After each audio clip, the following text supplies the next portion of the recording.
皆さんこんにちは。イラスト役の愛です。まずはこの動画の構成についてご紹介をします。はじめにこれまでのあらすじを挙げています。次にイラスト役本編。原文の後に現代語訳とイラスト訳が流れます。イメージを沸かせながら古文速読の目線を鍛えていきましょう。さらに本日の重要語語、また文法や知識についても解説をしています。では早速行ってみましょう。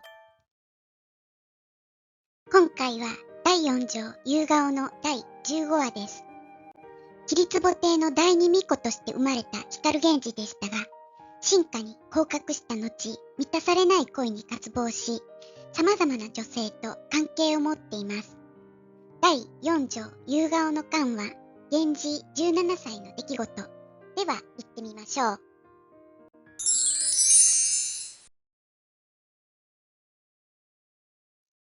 秋にもなりぬ。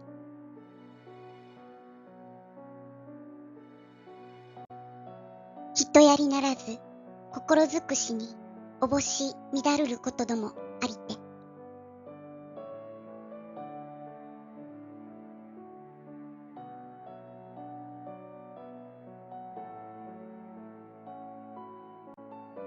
大殿には、絶え間起きつつ、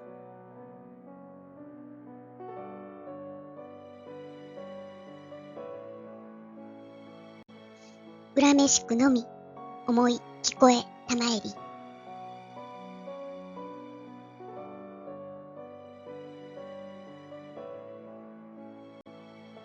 六条あたりにも、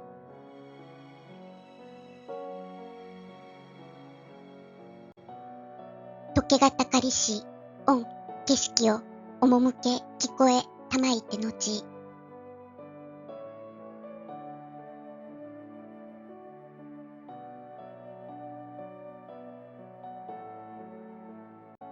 引き返し、名のめならんは、愛おしかし。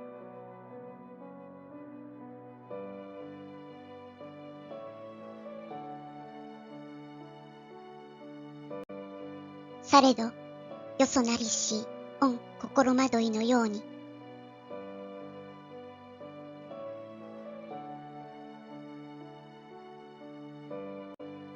あながちなることはなきも。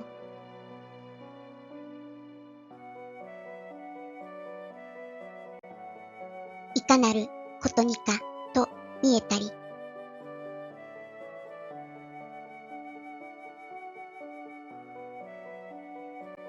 女は意と物をあまりなるまで。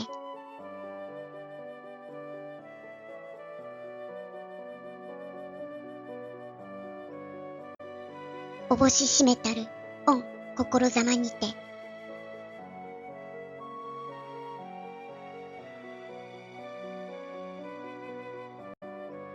弱いのほども逃げなく。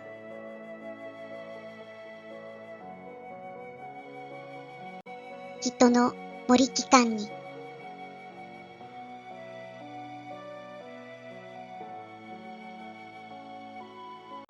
いとどかくつらき御よがれの目覚め目覚め。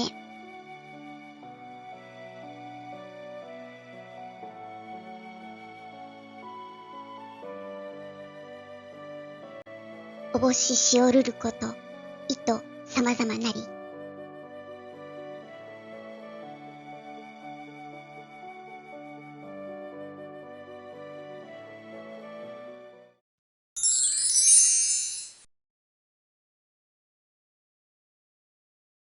お楽しみいただけましたか？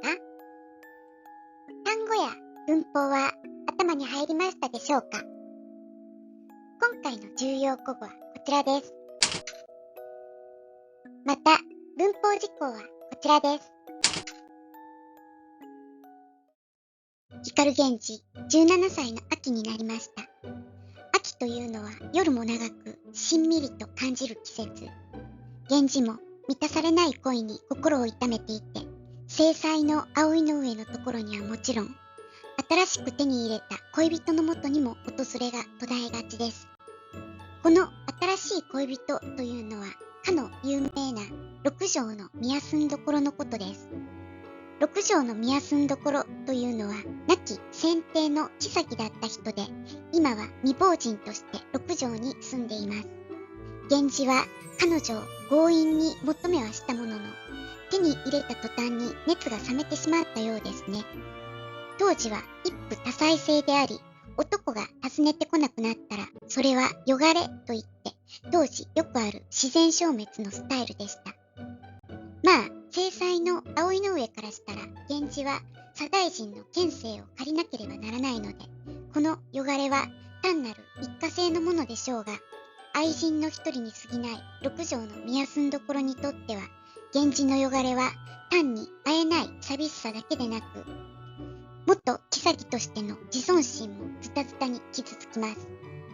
周りに何を思われているんだろう。年齢が釣り合わなかったのか。